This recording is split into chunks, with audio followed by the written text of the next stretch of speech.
toutes et à tous, c'est Hermès, j'espère que vous allez bien, j'espère que vous avez passé un bon 14 juillet et que vous avez pu profiter de votre feu d'artifice, puisque beaucoup ont été annulés, notamment dans le sud de la France, par rapport à des risques d'incendie. On va parler Bitcoin aujourd'hui, on va parler de ces signaux qu'on voit apparaître sur YouTube et sur beaucoup de vignettes YouTube. Faut-il les suivre? Faut-il dire non, c'est pas vrai, ça va descendre? Direction 15 000 $ pour Bitcoin, 14 000 $, je n'en achèterai pas avant ces prix-là. Vous avez potentiellement et peut-être raison, mais j'aimerais qu'on reprenne un petit peu de recul dans cette vidéo. On va parler de cette psychologie à contre-courant actuellement de ce qu'on est en train d'observer sur nos graphiques, donc soyez très vigilants par rapport à ça. On commence maintenant. Avant de commencer, je vous invite toujours à rejoindre le Discord des rois du marché. Vous y trouverez dans l'onglet documentation une stratégie qui s'appelle la stratégie des 4 rois. N'hésitez pas à la télécharger, vous en imprégner, vous en inspirer pour vous aussi trouver votre propre style d'investissement. J'ai été très agréablement surpris hier en vous lisant, et je prends beaucoup de plaisir à vous lire, sur la qualité de vos chartes, la qualité de vos analyses et vos argumentaires au niveau de analyse graphique sur Bitcoin. Vous avez énormément d'outils, énormément d'indices, énormément de fractales, des épaules tête-épaule, des épaules tête-épaule inversées, que vous pouvez éventuellement sur toutes les timeframes données nous proposer, et toujours argumenter. J'étais agréablement surpris de la qualité de ces partages. Donc merci infiniment. On le partage de plus en plus. Cohuv7 par exemple qui partage ça. Beaucoup de youtubeurs l'utilisent également. Je trouve ça très intéressant, donc merci pour ces partages, continuez à le faire, un petit peu comme The Kingfisher, beaucoup les utilisent comme des aimants par rapport à des clusters de liquidation, que ce soit de vendeurs à découvert ou de longues.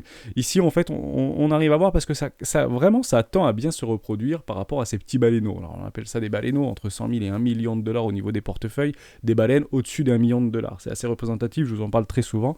On commence potentiellement à avoir un impact sur le sentiment ou sur le cours sur des toutes petites timeframes à partir d'1 million de dollars en réalité, voire bien plus, vous imaginez bien. Ce sont des milliards qui sont échangés sur le blockchain Bitcoin quotidiennement ou sur les échangeurs. Ça se compte en dizaines de milliards chaque jour.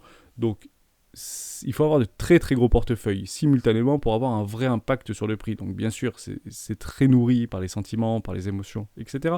à 80% du temps. Mais on voit que ces gens-là sont plutôt dans le bon sens du trend, entre guillemets, au niveau de ce range. Parce que ne nous y trompons pas, nous sommes toujours dans un range. Donc on vend les hauts de range, on achète les bas de range. On voit bien que cette petite ligne violette suit bien, entre guillemets, le cours. Quand on commence à arriver sur des tops, on arrive sur des tops ici, on commence à décharger, on commence à décharger, on repart, et puis là les violets remontent, entre guillemets. Le cours remonte, alors que tous les autres sont plutôt à contre-tendance. Les gros ont vendu, c'est très saccadé, très très gros portefeuille, donc je les prends pas trop en compte, moi, personnellement, les marrons, ça, ils m'intéressent pas. C'est plutôt vraiment les petits, les 100 à 1000 et les 1000, 10 000, qui sont là pour le coup vraiment dans les chaussettes.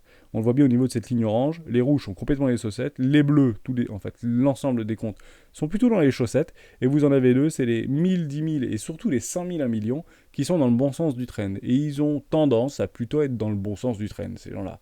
Donc ne soyons pas à contre-tendance. Pourquoi ? Parce qu'on n'est pas d'accord sur ce mouvement. Clairement, on a eu le résultat au niveau de l'inflation aux États-Unis, 9,1.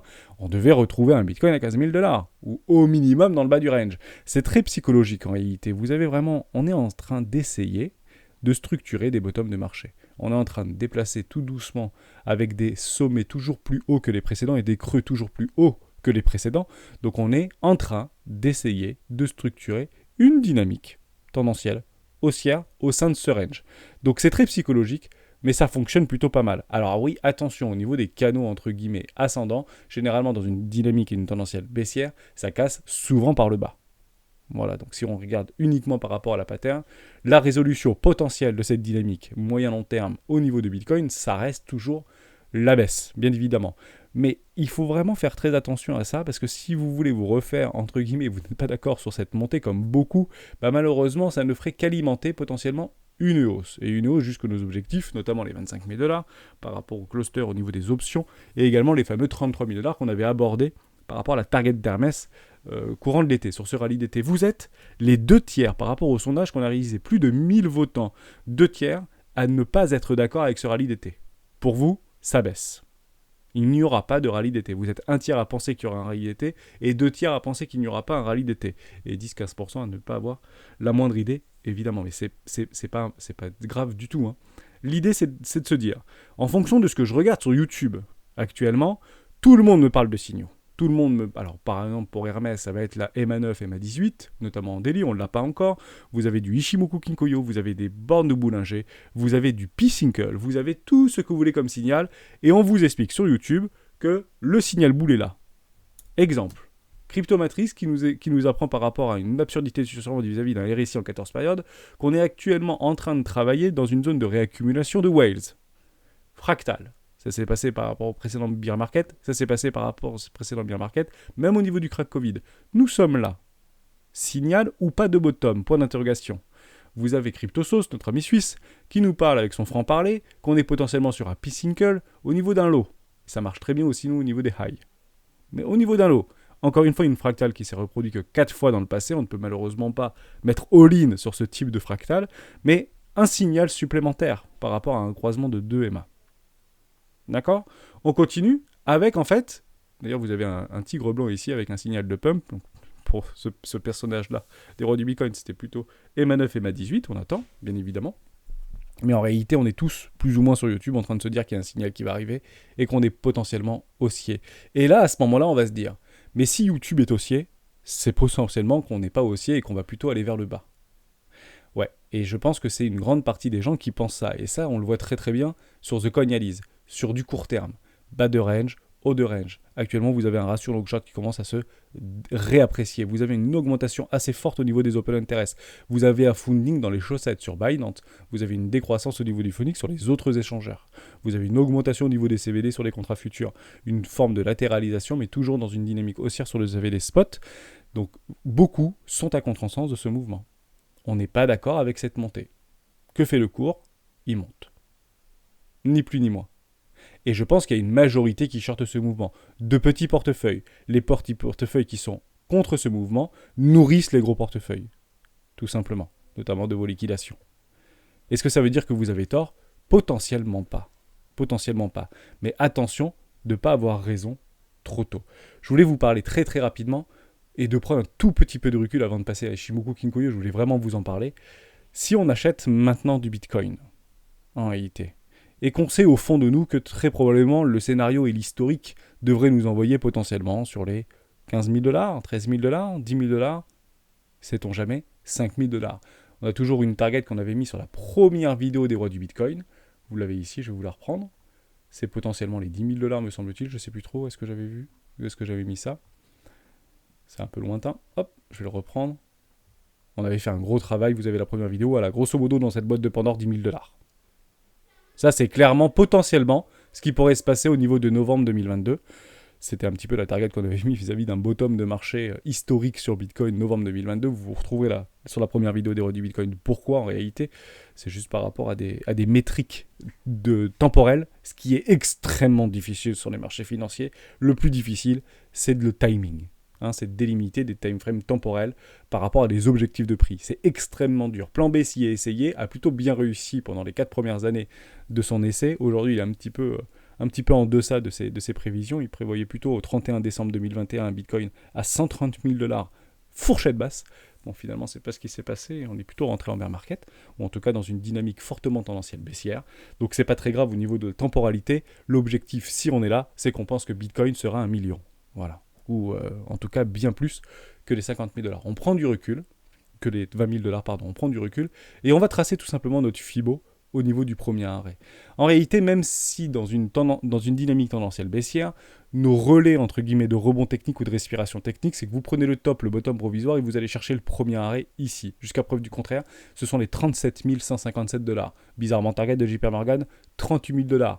On n'arrête pas une équipe qui gagne. Si je descends en réalité mon ratio des 382 du premier arrêt et que je le mets potentiellement 5 000 $. 5 000 $ ici. Regardez ce qui se passe.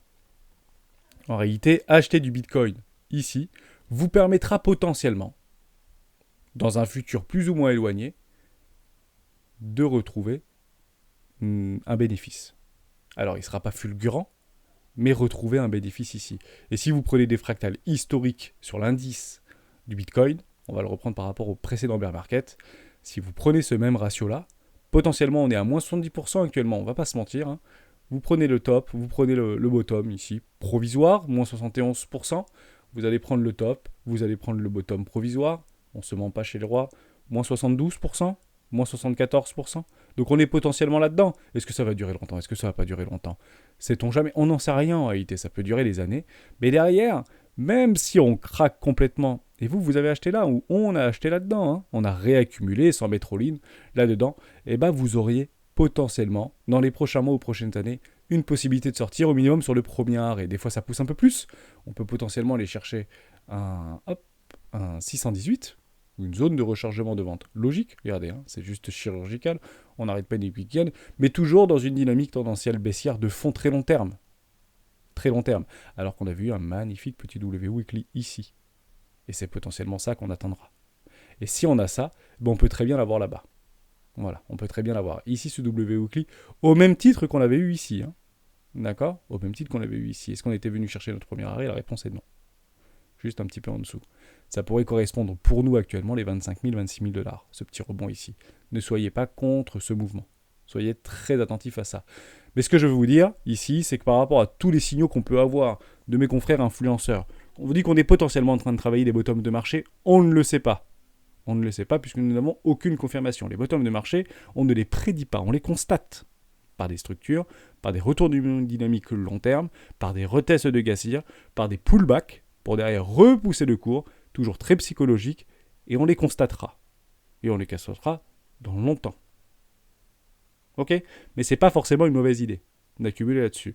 Et vous allez me dire, oui, mais si tous les influenceurs sont en train de parler qu'on est sur le bottom, oui, mais en réalité, on n'est plus nombreux, on n'est plus beaucoup en fait à regarder les vidéos sur YouTube, et on essaie un petit peu délaissé au niveau de Bitcoin et des cryptoactifs. Regardez Google Trend, vous prenez Bitcoin, Ethereum au niveau des termes de recherche, on est dans les chaussettes. Vraiment dans les chaussettes. Et on regarde la France. Vous voulez regarder la France? Regardez. Au niveau des intérêts pour Bitcoin, Nigeria, Vietnam, Indonésie, Brésil, Thaïlande, on continue. Afrique du Sud, Venezuela, Hong Kong, Pérou, Mexique. Il est où la France? Elle est où la France? Colombie, Italie, Autriche, Tchéquie, Allemagne, Espagne, Danemark, Inde, Japon, Australie, États-Unis, Arabie Saoudite.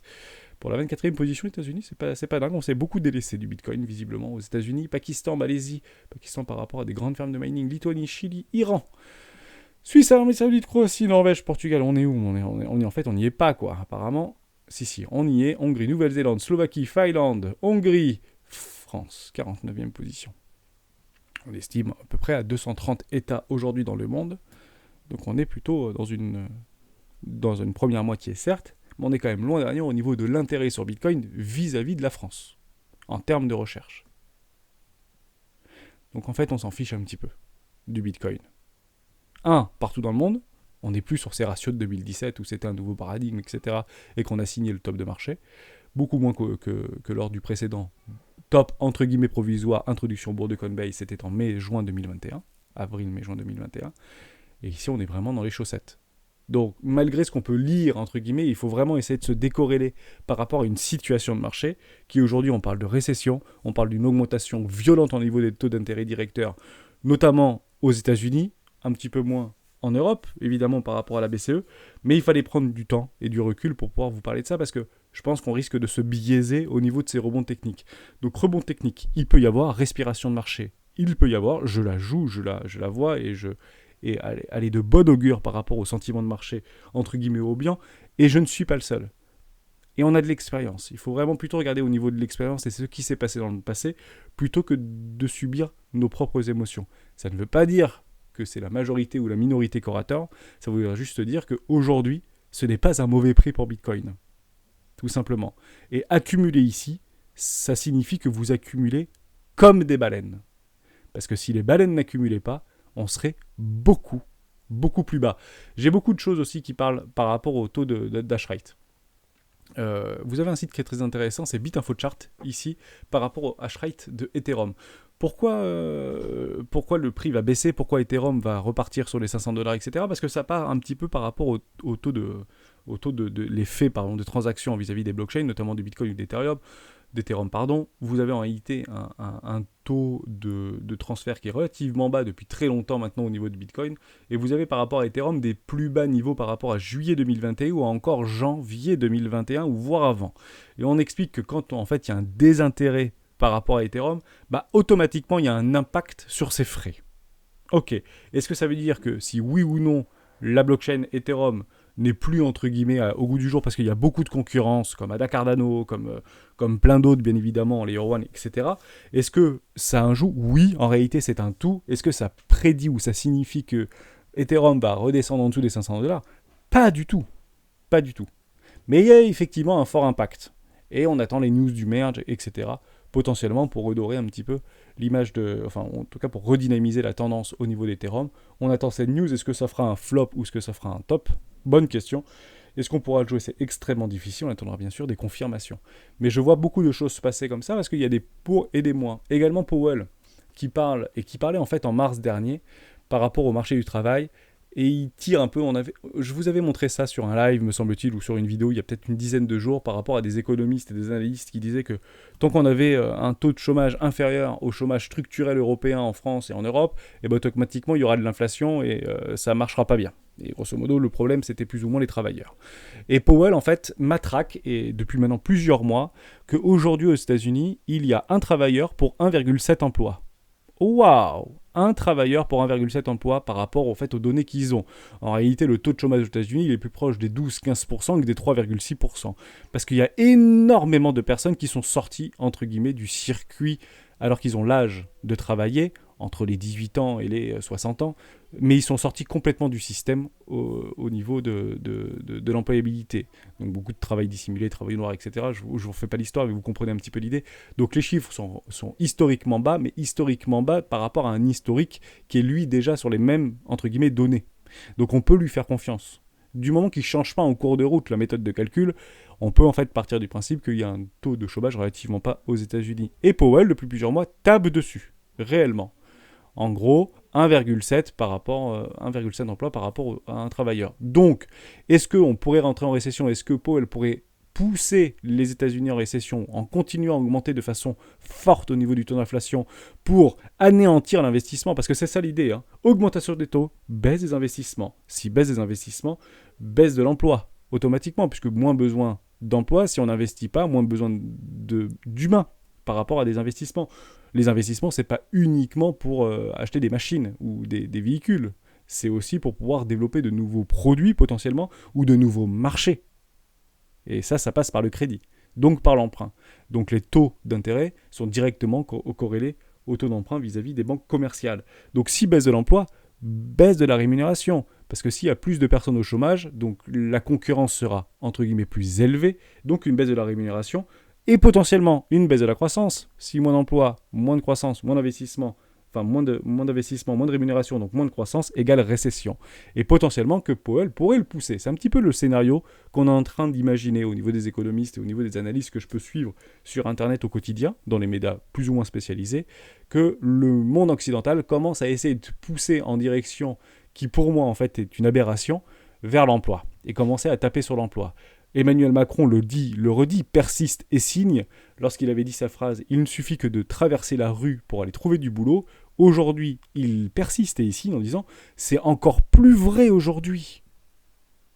Il a une façon extrêmement arrogante, sans prendre parti et sans préjugés, de pouvoir en réalité mettre le doigt et créer des frustrations et de la culpabilisation. Je trouve ça étonnant, en réalité, de la part d'un président, quel qu'il soit bien évidemment. Et je pense que c'est un petit peu le monde occidental qui prend cette courbure-là. Pour moi, c'est une courbure extrêmement dangereuse.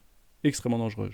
S'il vous plaît, messieurs, réinventez-vous. Je ne pense pas que ce soit la faute des travailleurs. Alors que pendant une quinzaine d'années, il n'y avait pas un président qui se succédait qui ne disait pas « Mon objectif, c'est d'inverser la courbe du chômage ». On le reprendra ensemble. Maintenant qu'on y est, le problème, c'est qu'il n'y a pas assez de chômage. Ok, je vous laisse faire vos recherches de votre côté. Ça, c'était super important. Je passe juste sur Ichimoku Kinkoyo. Je voulais vraiment vous en parler, j'efface tout. Parce qu'on a d'autres signaux qui commencent à se mettre en place. Je vais passer en weekly. Hop, ici. 1.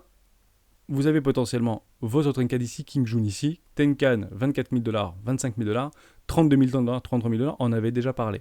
On a un joli signal par rapport à notre ami Ichimoku en Delhi. Ici, on a bien clôturé au-dessus de notre Kinjun. Si on commence à clôturer au-dessus ici, c'est un bon signal. Et la Shikun Span est passée par le petit côté.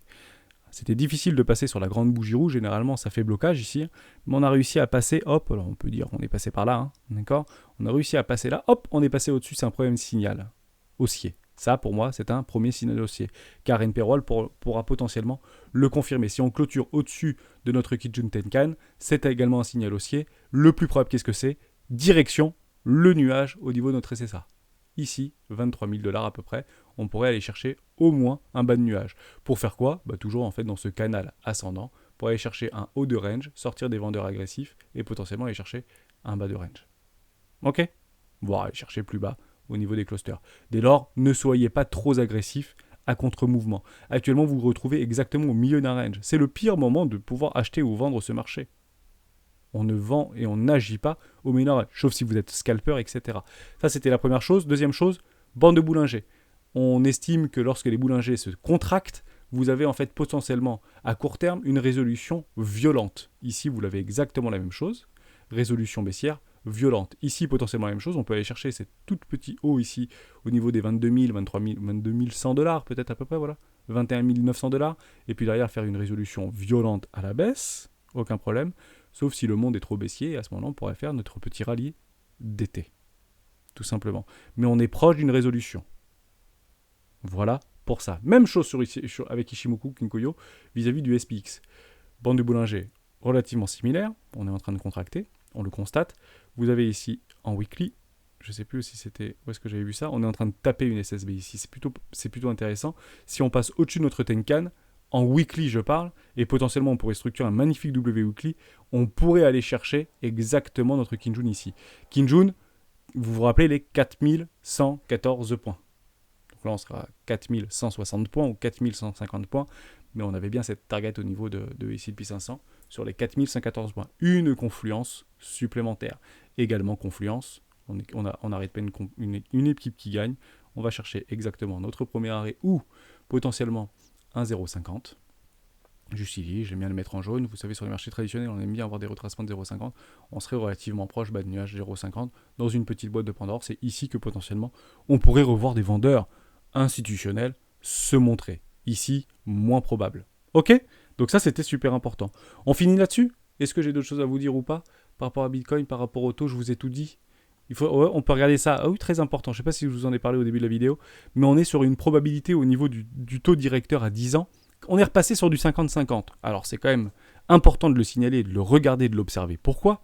Parce qu'il y a encore hier matin, on était à 78% de 1%, et un petit peu moins, 30-35% au niveau des 0,75 points. Là, on revient sur du 50-50. En somme, incertitude au niveau des opérateurs de marché, analystes, économistes, etc. Donc ceux qui sont en fait et qui font ces sondages-là. Et la question à se poser, c'est soyons vigilants par rapport à ça, parce que si on tend à partir plutôt sur le 0,75 points, donc on reviendra sur le consensus, parce qu'on a quand même on est en train d'identifier, on est en train de se faire un petit scénario par rapport à la baisse des matières premières, le blé, les métaux, le pétrole qui est repassé sous les 100 $ le baril, etc. Malgré un dollar qui continue à pousser. Donc partez du principe qu'il y a beaucoup de pognon aujourd'hui qui sont bien au frais et qu'à un moment donné, il faudra bien le réinvestir sur les marchés financiers. Ça peut prendre des semaines, voire des mois, évidemment, je ne dis pas le contraire. Mais soyez vigilants parce que peut-être qu'au niveau du prochain CPI, on pourrait avoir un plateau, voire une diminution au niveau des taux d'intérêt, au niveau de l'inflation. Voilà, parce qu'il y aura un impact direct par rapport au coût des énergies, etc. Voilà, j'espère que je vous ai aidé, soyez très vigilants à ça, ça bouge beaucoup et je pense que c'est un indicateur extrêmement intéressant. J'attends de mon côté, en fait, dès qu'on aura les prévisions et les consensus par rapport au taux d'intérêt vis-à-vis du mois de juillet, donc pour le mois d'août, par rapport au mois de juillet, actuellement, on n'a pas encore le consensus. Si vous l'avez, n'hésitez pas à me le partager dans le Discord des droits du marché, je vous ai dit tout ce que je voulais vous dire, ne soyez pas contre-mouvement, suivez entre guillemets le mouvement et puis allez chercher potentiellement des clusters de liquidité et on commencera à arriver dans ce haut de range et il faudra tout simplement être vigilant. Attention, toute petite structure quel que soit les time frames. Merci à tous et à tous d'avoir suivi cette vidéo jusqu'au bout. Je reste sur mon rallye haussier et voilà. Je dis beaucoup de commentaires, je suis trop boule, Hermès t'es redevenu trop boule, etc. Non, en réalité, je vous parle uniquement de ce que je vois et non pas de ce que je crois. Or, par rapport à ce que j'entends et par rapport à ce que je vois, il n'y a pas de corrélation. Dès lors, si des très mauvaises nouvelles font pumper les cours, c'est que c'est très bullish. L'expérience qui parle. Merci à toutes et à tous d'avoir suivi cette vidéo jusqu'au bout. On se retrouve demain dans un top crypto des membres chez les rois de Bitcoin.